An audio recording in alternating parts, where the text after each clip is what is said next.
Welcome to BWB, and the Golden Quill Awards 2026 is waiting for you. Just 12 days to go. Hope you have registered if you are an author or a poet.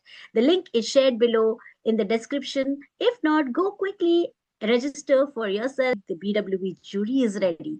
The team is waiting for the nominations. What are you waiting for? Come on, send your registration. We are there to award you with the Golden Quill Awards. With this, I start today's new books which we will be discussing in the month of April. It is exciting for us with awards going on in parallel and starting two amazing books, that is Alchemist, The Alchemist by Paulo Coelho, which many of us love reading it again and again, and Man's Search for Meaning by Viktor Frankl. The Viktor Frankl, he is also giving us to search the meaning of life, and April being the month of World Book Day, what is better than this from Team BWB? So these two powerful books will show us the path that will explore the purpose, pain, and destiny of our life. So let's see what it teaches us to follow our dreams and how we can survive when our dreams feel impossible. I will now give it to Dr. Geeta Karyappa for more insight from these two books. Over to you, Dr. Geeta. Thank you, Sritapa. Hi, everyone. Today, let us step into the mystical desert world of The Alchemist by Paulo Coelho, a novel that has inspired millions of readers worldwide. On the surface, it is a story of a young Andalusian shepherd named Santiago who dreams of discovering treasure hidden near the Egyptian pyramids. But beneath that simple quest lies a much deeper journey. This is a story about listening to the whispers of the heart, about recognizing the signs that the universe places before us, and about the courage it takes to pursue what Paulo Coelho calls one's personal legend. In many ways, The Alchemist reminds us that life itself is an adventure, one where the real treasure may not be what we find at the end, but who we become along the way. So, today, let us walk beside Santiago as he begins a journey that will take him across deserts, through doubt and danger, and into the deepest truths of the human soul. The story begins in the quiet countryside of Spain, where Santiago lives in a simple life as a shepherd. His days are spent wandering the fields with his flock, reading books, and sleeping under the open sky. But one night, Santiago has a dream, one that will change everything. In the dream, a child tells him that a great treasure waits for him near the pyramids of Egypt. At first, it seems strange, almost impossible, yet the dream returns again and again, stirring something deep inside him. When Santiago shares this dream with the mysterious old king named Melchizedek, he learns about the idea of a personal legend, the unique dream or purpose each person is meant to fulfill. The king tells him something remarkable. When you truly want something, all the universe conspires to help you achieve it. Inspired by this belief, Santiago makes a difficult choice. He sells his flock, leaves the familiar comfort of his homeland, and sets out towards an unknown future. He also realizes that the greatest obstacle in following a dream is not always the world around us. Sometimes it is our own fear of failure. And that brings us to the heart of today's conversation and my question to you, viewers. So, Santiago decides to live a comfortable life as a shepherd and pursue an uncertain dream. Do you believe courage is required to follow one's dream, one's destiny? Have you had any experience of it in your own life? So I invite Dr. Siddharth to share his reflection on this topic. Over to you, Dr. Siddharth. Thank you so much, Dr. Geeta. And it's amazing to, talk about Alchemist. It's amazing book which we have read so many times. Um, Very recently, I think, not recent in the years, but when Shahrukh did the movie Om Shanti Om in 2007, he talked about this concept that when you love and you have that passion, then the world conspires to get you there, right? Make that happen. So it was a very uh, like dreamy dialogue which was there. And when we watched the movie, we remembered that okay, this is coming from Alchemist, and that reminded me of we also have dreams. It was the year when I was dreaming to go to on-site, and somehow I was thinking that maybe I am capable or may not be, maybe I will not get that opportunity. But then I was working very hard to make that dream happen, make that dream come true. And it was the beginning of 2008 when suddenly my manager told that, Siddharth, you have to go to US. And I was like, wow. So the previous year I had watched this movie, and this year, and I was actually conspiring to go to US, and because there were so many things which I had in my plans, and it happened for me. And I was remembering this statement. My sister, who had this book, she had taken this book long back, and once she had showed me this book, and I have read in my childhood this book, Alchemist. This dialogue which Shahrukh says is part of the book, but then this part of the book we couldn't remember that much while we were growing up. But when a celebrity talked about it, I got reminded about it that when we work very hard about something, or we are trying to pursue something which is meaningful for us, has a purpose, then the universe really conspires to make that happen. And that is exactly this example. When I got the opportunity and I went for this on site for the first time, there were so many dreams I had, and I was like able to visualize myself from not only that year, but like 10 years later, what all I'm going to do. So it was that kind of thing which was coming immediately in my vision board.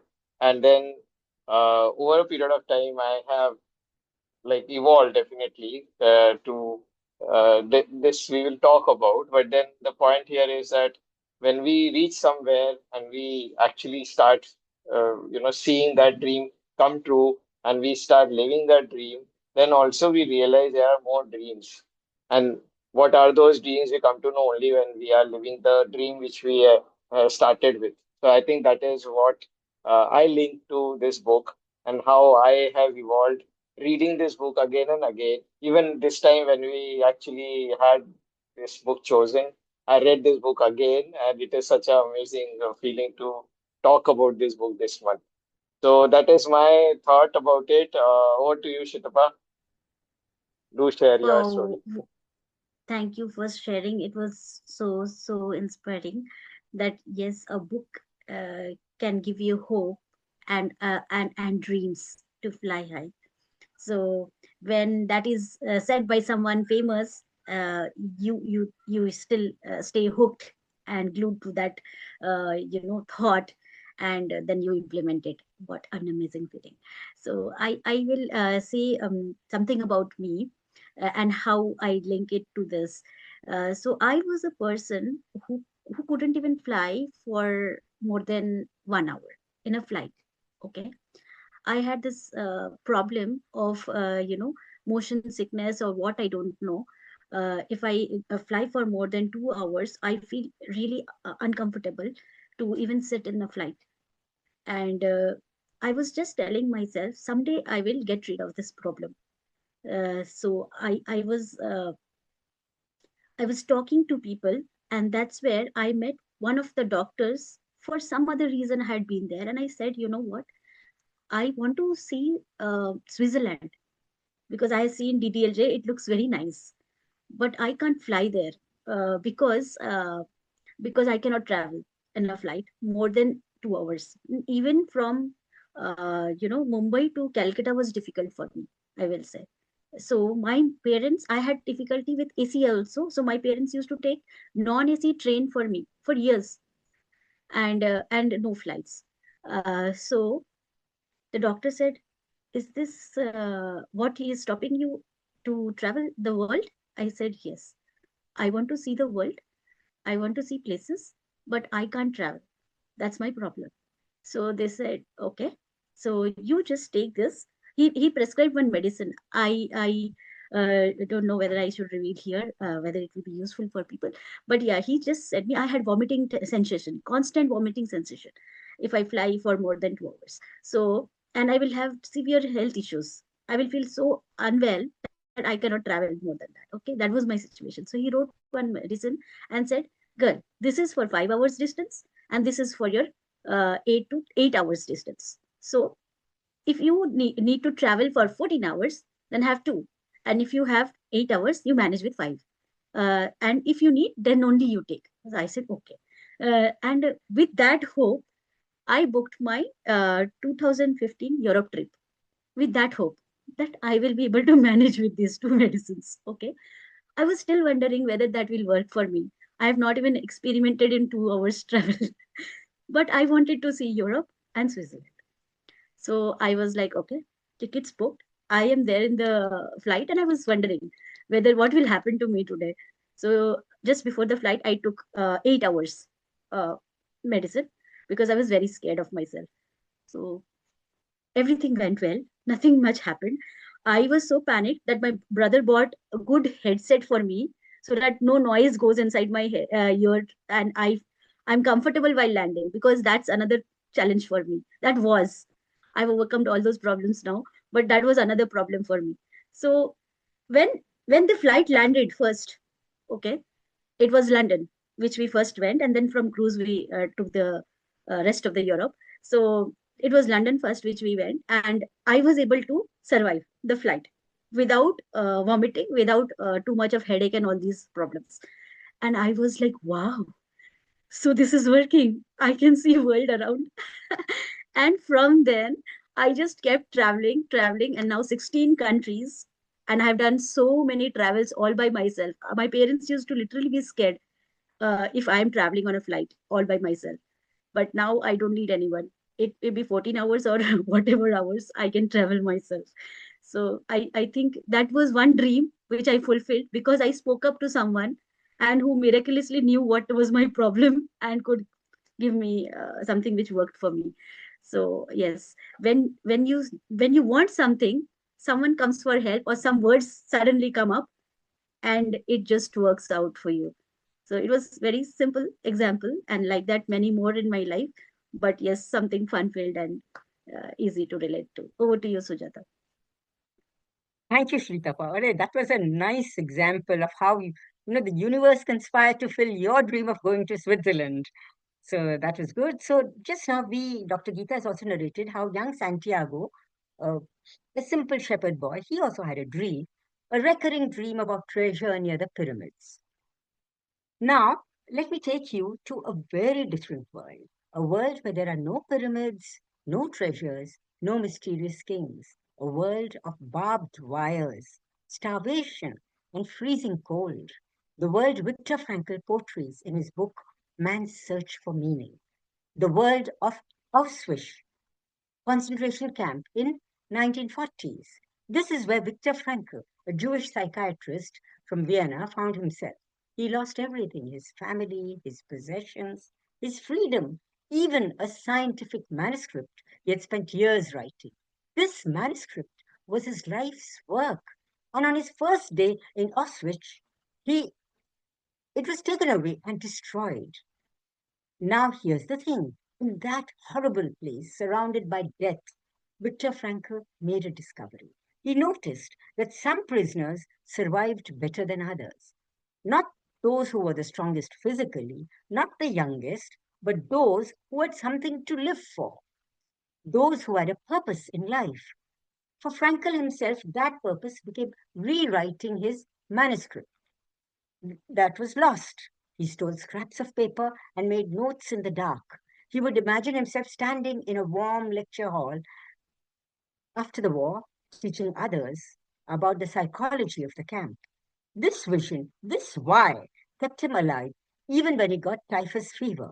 He later wrote, and I quote, He who has a why to live for can bear with almost any how. Now, do you see the connection? Santiago had a dream, Frankl had a manuscript, both heard a call, both had a why.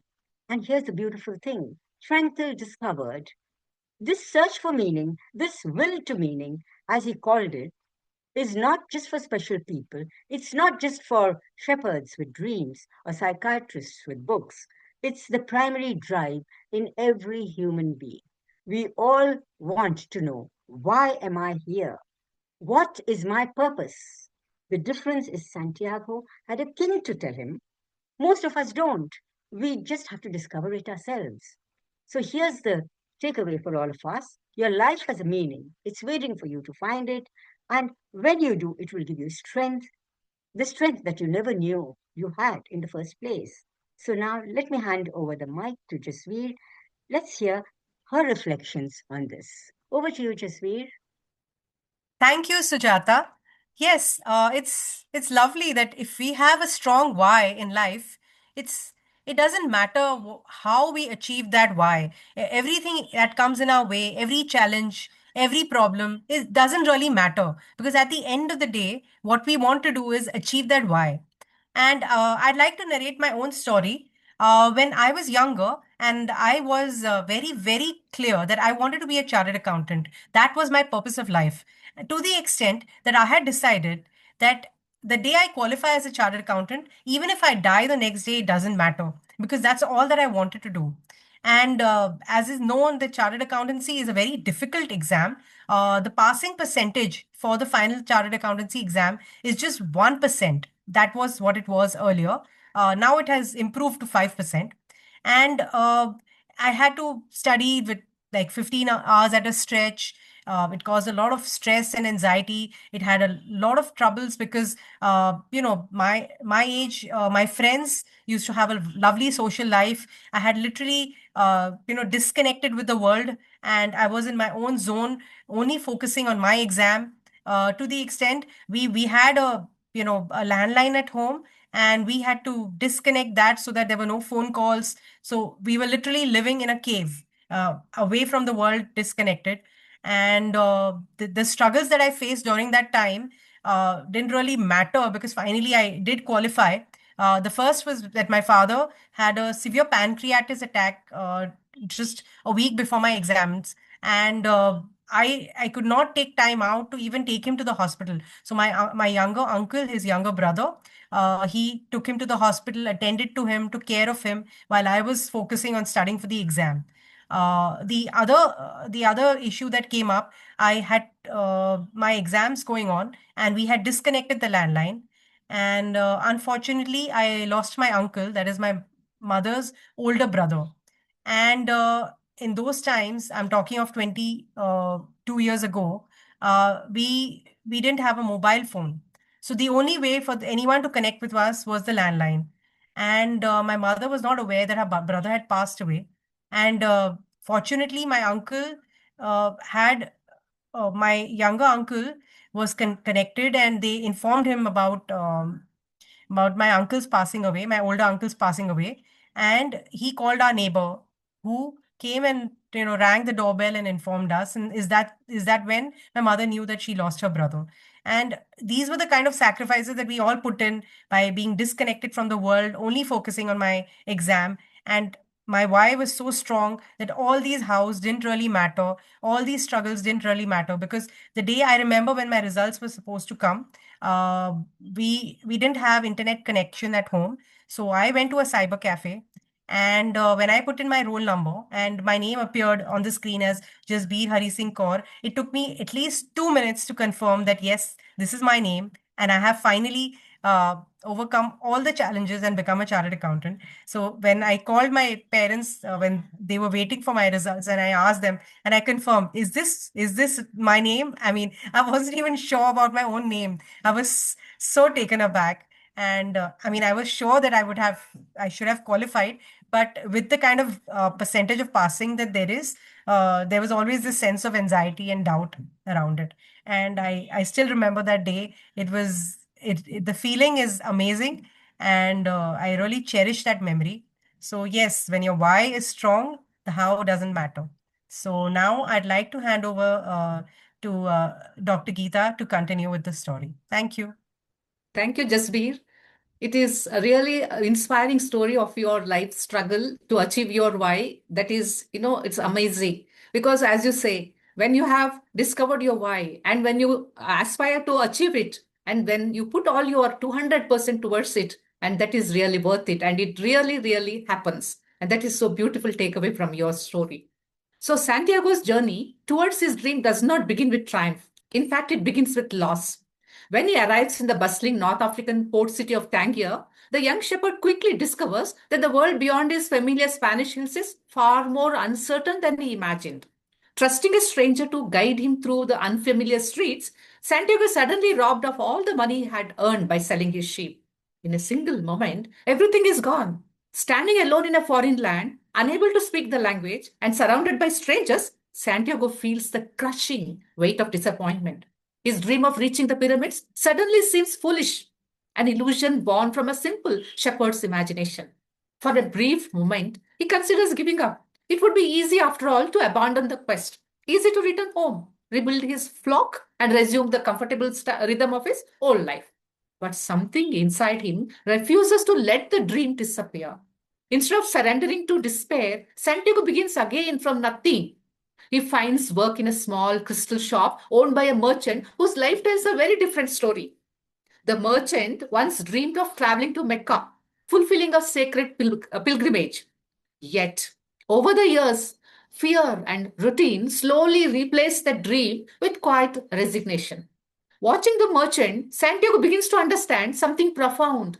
Dreams do not disappear because they are impossible. They disappear because people stop believing in them. Determined not to let that happen to himself, Santiago works tirelessly in the crystal shop. With creativity and fresh ideas, he transforms the struggling business, introducing new displays and even selling tea in crystal glasses to attract customers. The shop flourishes. Months pass, and Santiago eventually earns enough money to return home. In fact, he has now enough wealth to buy twice as many sheep as he once owned. The life he left behind is suddenly within his reach again, perhaps even better than before. And yet, standing there with the money in his hands, Santiago realizes something surprising. If he returns to Spain now, the dream will remain unfinished.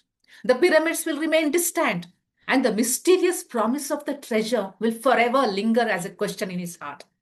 So, Santiago makes a choice that defines the rest of his journey. Rather than choosing the safety of what he already knows, he chooses the uncertainty of what he might become. He listens to his heart and continues towards the desert. And this moment brings us to our next discussion point. So, viewers, my question is to you. Santiago continues his journey even after he has earned enough money to return to a comfortable life. What do you think this reveals about the difference between security and purpose?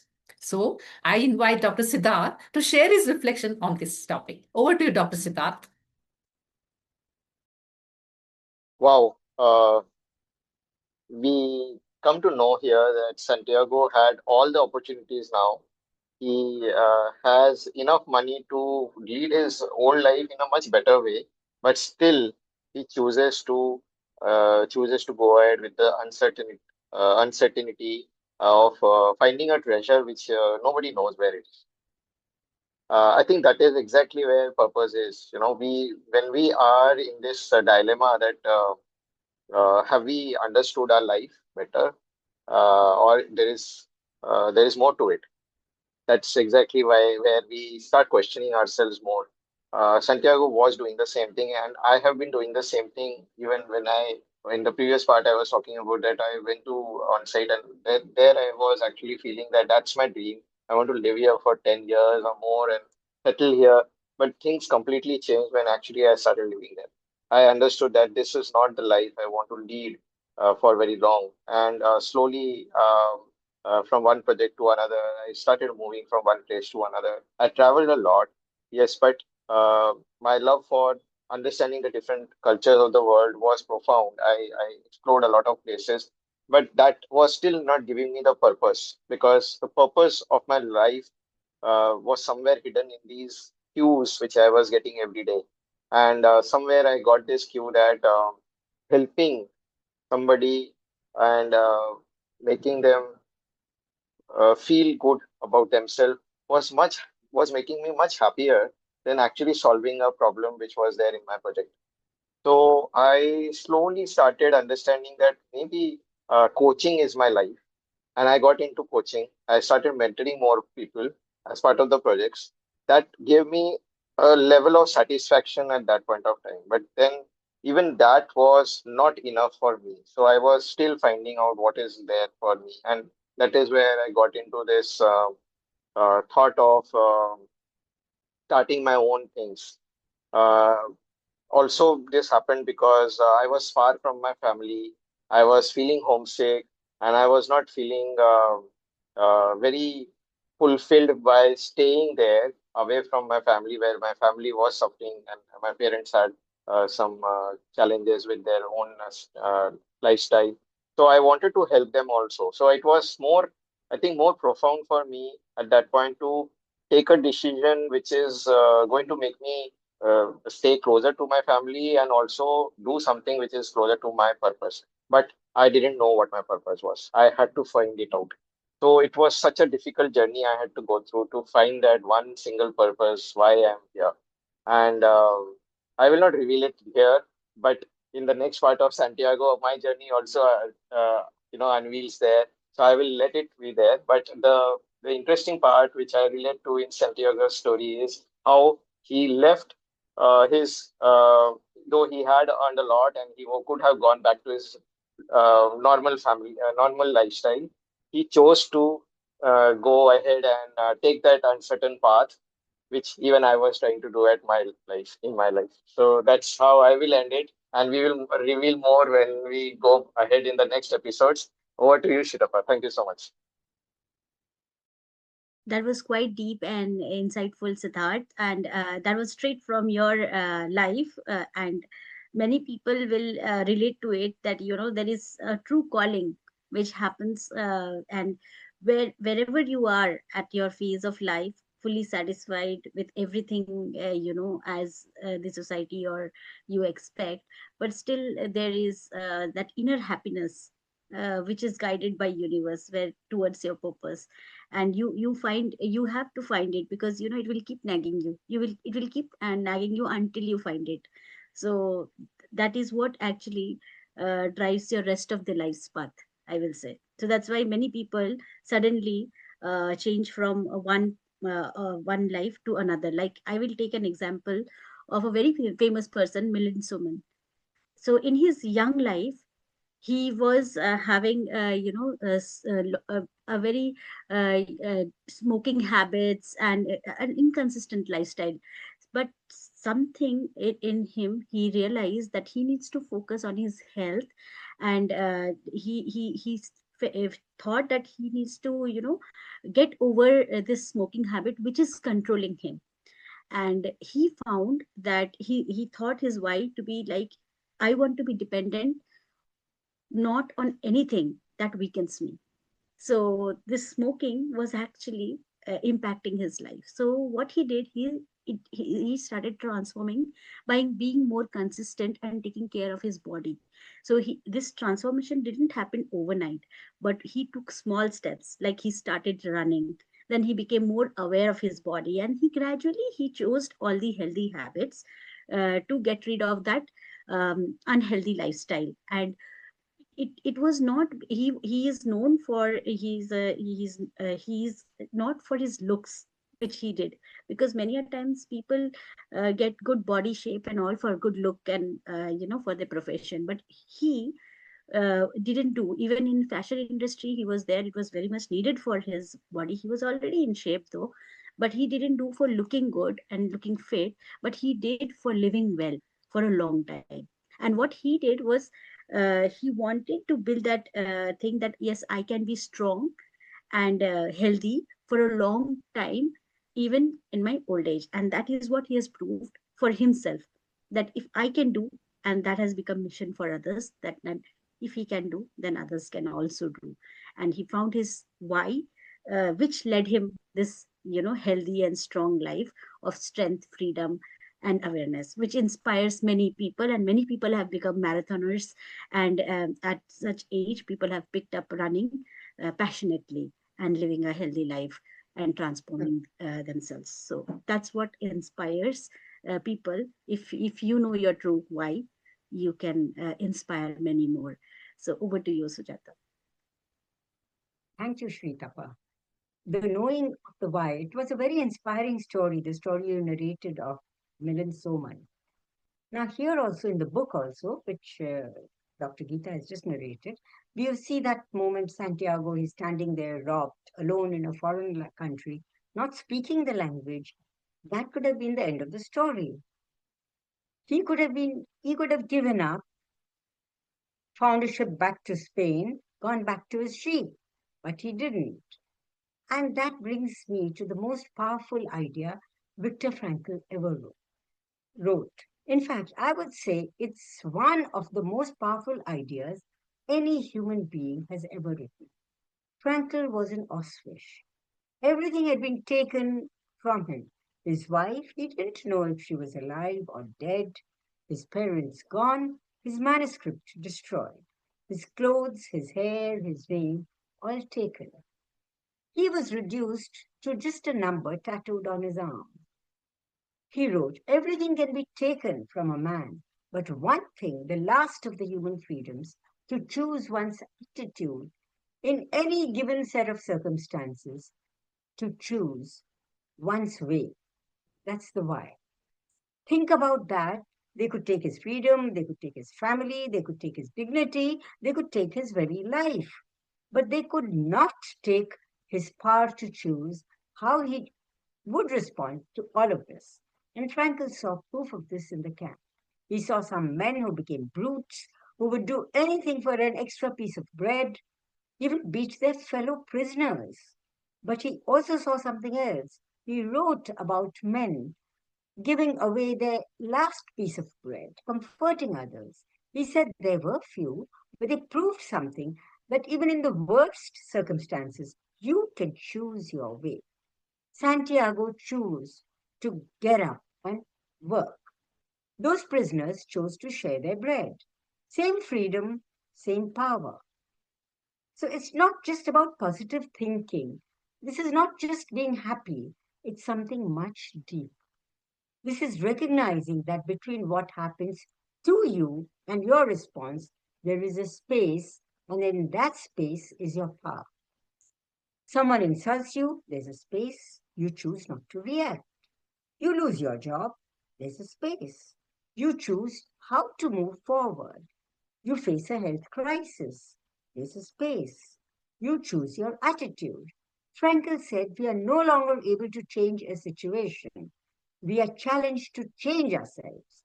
Santiago couldn't change being robbed. He could change himself, and he did. So you may not control your circumstances, but you can control your response to it, and that response defines everything. So now over to you, Jasveer. If there is something else you would like to share from your life, from anyone's life, any insight you would like to add to this? Thank you. Over to Jasveer. Thank you, Sujata. Yes, we are described by our attitude. So our aptitude may be great, but if our attitude is wrong, uh, we cannot achieve much in life. And there are people who have faced innumerable challenges, and still their attitude has been to be a warrior and to fight these challenges and overcome these problems. One glaring example is of the scientist Srinivasa Ramanujan. Ramanujan was is known as a genius. He died very young, but he grew up in a poor, uneducated family, and much of his research he did while he was all alone, isolated in southern India. He could barely afford to get a meal for himself, and he got no recognition in India. Now, luckily for him, what happened is that he found an English mathematician whose name was G.H. Hardy, and he corresponded with Ramanujan about his, all his concepts and all through a series of letters. And this was when he was 24. First, these were ignored, and finally, when Hardy agreed to meet him, is when Ramanujan moved to the UK. And can you imagine a Indian Brahmin man who who has no clue of the world, and he's gone to UK, which was a foreign world for him. With all his uh, knowledge, he's gone there to share the knowledge, and he was in extreme poverty. And then he went during the World War I, when there were wartime food shortages. He was a devout Hindu traveling to Britain. He had to understand that the loneliness, the cultural isolation, all that he faced all these challenges. And the kind of genius that he was, he was the man who created infinity. And even today, all the mathematicians look up to his work. And when he was alive, he had to face all these struggles. And unfortunately, he developed, he worked so hard, this dedication. He worked almost 30 hours without sleep. Put a lot of strain on his health, and he developed tuberculosis, and he had to return to India, and he died very young at the age of 32. But in spite of all his, challenges, his attitude was that he had to go forward and, you know, bring about all the changes that he wanted, and to share with the world that the knowledge he had. And today, mathematicians really look up to all the kind of papers that he had brought in. So he's an icon to be remembered. And all this is because of his positive attitude to continue irrespective of all the challenges that he was facing. So yes, that's it for the today. I'd like to hand over to Shritapa to conclude today's session. Thank you. Thank you, Jasmeer. Another very insightful and inspiring story of Dr. Srinivas Ramanujan, and another very inspiring story of Dr. Srinivas Ramanujan. And it is so filled and enriching to see how people have made things possible, because they could find their true purpose and why in life. So if you are someone who is feeling lost and overwhelmed with life, I think these two books, if you want, go through in details, and that will guide you and bring more light to your life. With this, I conclude today's episode. Tata, bye bye, take care.